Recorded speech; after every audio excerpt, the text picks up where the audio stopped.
اقرأ باسم ربک الذی خلق۔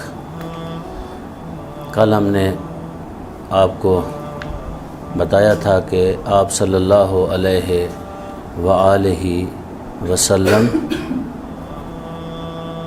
مبعوث بالرسالت ہوئے۔ وہ دن جو ہے 27 رجب المرجب کا دن ہے، جس دن آپ صلی اللہ علیہ وآلہ وسلم مبعوث بالرسالت ہوئے ہیں۔ پوری تفصیل ہم نے آپ کو بتائی، اس کی طرف ہم نہیں جاتے۔ یہ بہت سارے علماء کہتے ہیں کہ یہ پہلی وحی ہے جو پیغمبر اکرم صلی اللہ علیہ وآلہ وسلم پہ آئی ہے، اللہ تعالیٰ نے بھیجی ہے۔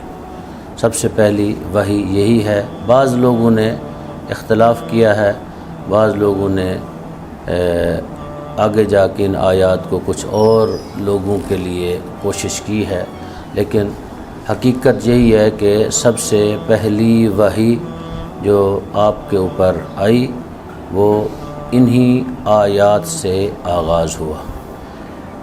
اب کچھ ایسی چیزیں ہیں جو آپ صلی اللہ علیہ وآلہ وسلم پہ میری اپنی عقل کے مطابق کہ اس کو میں کہوں گا کہ بعض نافہم یا جو علم نہیں رکھتے لوگوں کو معلومات نہیں ہیں، یعنی کم ترین الفاظ ان لوگوں کے لیے یہی بولے جا سکتے ہیں کہ عدم معلومات کی وجہ سے وہ کہتے ہیں کہ آپ صلی اللہ علیہ وآلہ وسلم جو ہیں نعوذ باللہ من ذالک ان پڑھ تھے۔ وہ امی سے مراد لیتے ہیں ان پڑھ آپ صلی اللہ علیہ وآلہ وسلم کو۔ اب اس کی کئی ایک توجیہیں ہیں لفظ امی کی۔ ایک تو سورہ جمعہ میں جو نقل ہوا ہے وَبَعَثَ فِي الْأُمِّيِّينَ رَسُولًا، وہاں یہ نہیں کہا گیا کہ آپ امی ہیں، امیوں میں ہم نے رسول کو مبعوث کیا، یا پھر امیوں میں سے آیا ہے قرآن حکیم میں ہم نے رسول کو مبعوث کیا۔